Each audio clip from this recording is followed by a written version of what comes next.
சற்றுமுன் வெளியான தகவல். இனி கல்வி கடன் ஈஸியா பெறலாம்.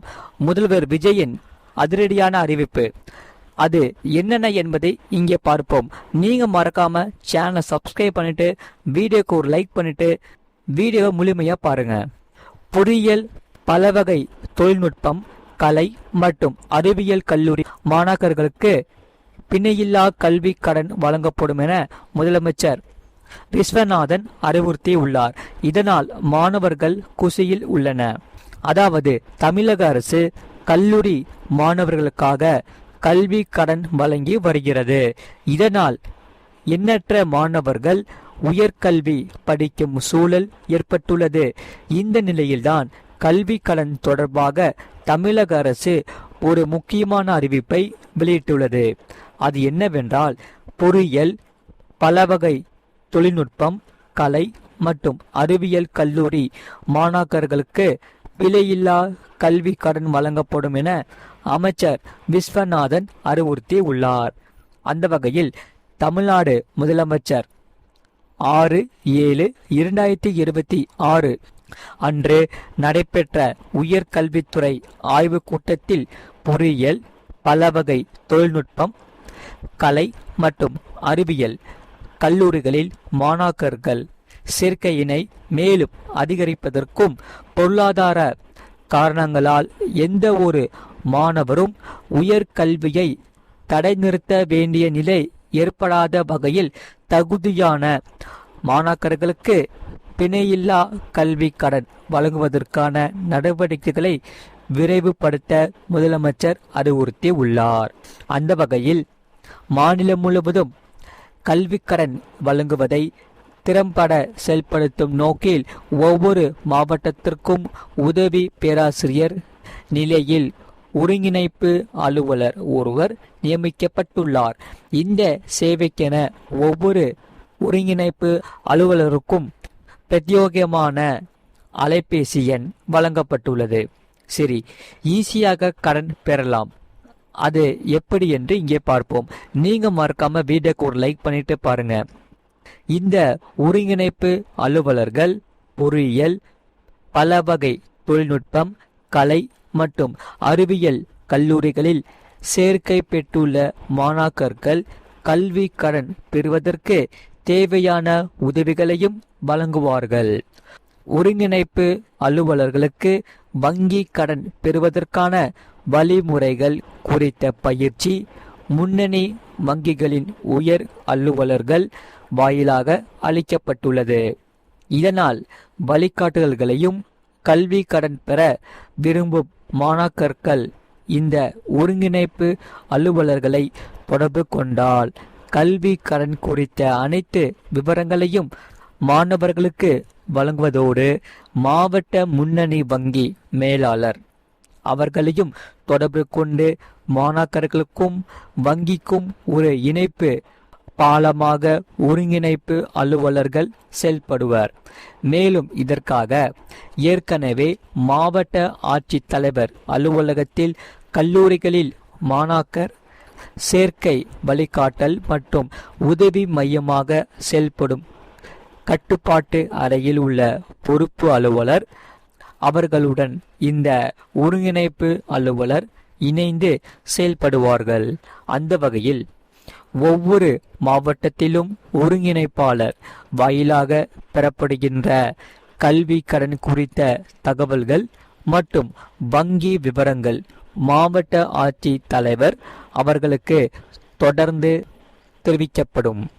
ஏனென்றால் மாவட்ட ஆட்சித்தலைவர் அவர்கள் அனைத்து வங்கிகளின் மாவட்ட ஒருங்கிணைப்பாளர்கள் மற்றும் கல்வி கடன் ஒருங்கிணைப்பாளர்கள் மற்றும் பொறுப்பு அலுவலர்களுடன் அவ்வப்போது ஆய்வுக் கூட்டம் நடத்தி வங்கி வாரியாக மாணாக்கர்களுக்கு கல்வி கடன் எளிதாகவும் விரைவாகவும் வழங்கப்பட அனைத்து நடவடிக்கைகளும் மேற்கொள்ளலாம்.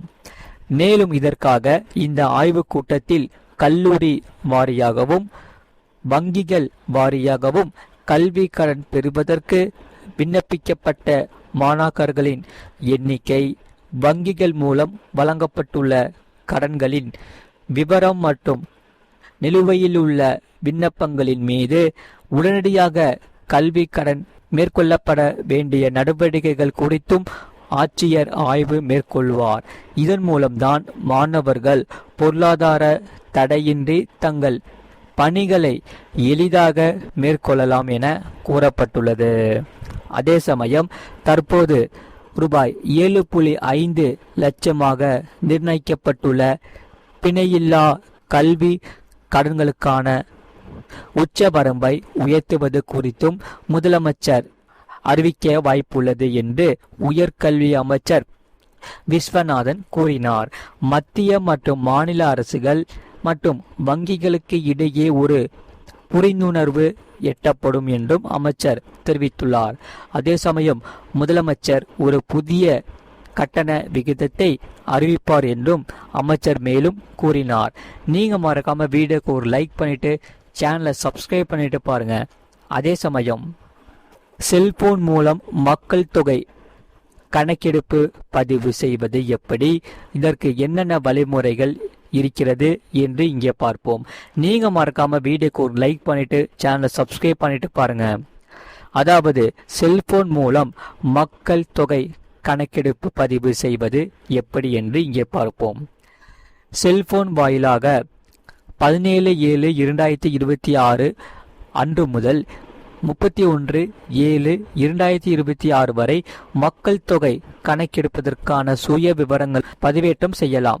இந்திய மக்கள் தொகை கணக்கெடுப்பு இயக்குநரகத்தின் அறிவுறுத்தலின்படி தமிழ்நாடு முழுவதும் மக்கள் தொகை கணக்கெடுப்பு 2027 பணியானது 2 கட்டங்களாக நடைபெற உள்ளது. திருநெல்வேலி உள்ளிட்ட மாநிலம் முழுவதும் உள்ள அனைத்து மாவட்டங்களிலும் மக்கள் தொகை கணக்கெடுப்பின் முதல் கட்டமாக வீட்டு பட்டியல் மற்றும் வீடுகளின் கணக்கெடுப்பு மேற்கொள்ளப்பட உள்ளது. அந்த வகையில் இந்திய மக்கள் தொகையானது கணக்கெடுப்பு பணியில் திருநெல்வேலி மாவட்டத்தில் ஊராட்சி, பேரூராட்சி மற்றும் நகராட்சி பகுதிகளுக்கு திருநெல்வேலி மாவட்ட ஆட்சித்தலைவர் அவர்கள் முதன்மை மக்கள் தொகை கணக்கெடுப்பு அலுவலராகவும், திருநெல்வேலி மாநகராட்சி பகுதிகளுக்கு திருநெல்வேலி மாநகராட்சி ஆணையாளர் முதன்மை மக்கள் தொகை கணக்கெடுப்பு அலுவலராகவும் நியமிக்கப்பட்டுள்ளன. இதில் திருநெல்வேலி மாவட்டத்தில் உள்ள ஊராட்சி பகுதிகளுக்கு 8 வருவாய் வட்டாட்சியர்கள் பொறுப்பு அலுவலர்களாகவும், 17 பேரூராட்சி பகுதிகளுக்கு அந்தந்த பேரூராட்சி செயல் அலுவலர்கள் பொறுப்பு அலுவலர்களாகவும் மற்றும் 3 நகராட்சி பகுதிகளுக்கு நகராட்சி ஆணையாளர்கள் பொறுப்பு அலுவலர்களாகவும் நியமிக்கப்பட்டுள்ளன. இதற்கு கணக்கெடுப்பில் முதல் முறையாக டிஜிட்டல் தொழில்நுட்பம் அறிமுகப்படுத்தப்பட்டு இதற்கு அனைத்தும் பொதுமக்கள் தங்களது குடும்ப விவரங்களை இணைய வழியாக பதிவு செய்யும் சுய கணக்கெடுப்பு வசதியும் மேற்கொள்ளப்பட்டுள்ளது.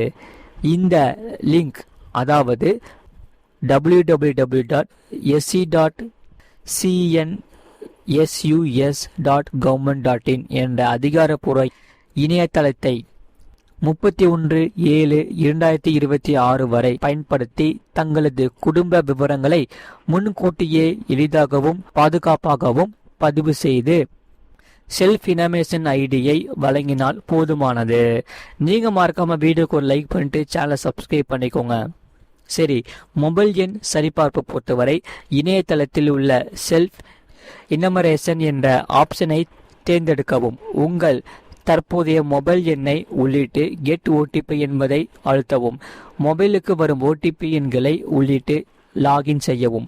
குடும்ப தலைவர் விவரங்கள்.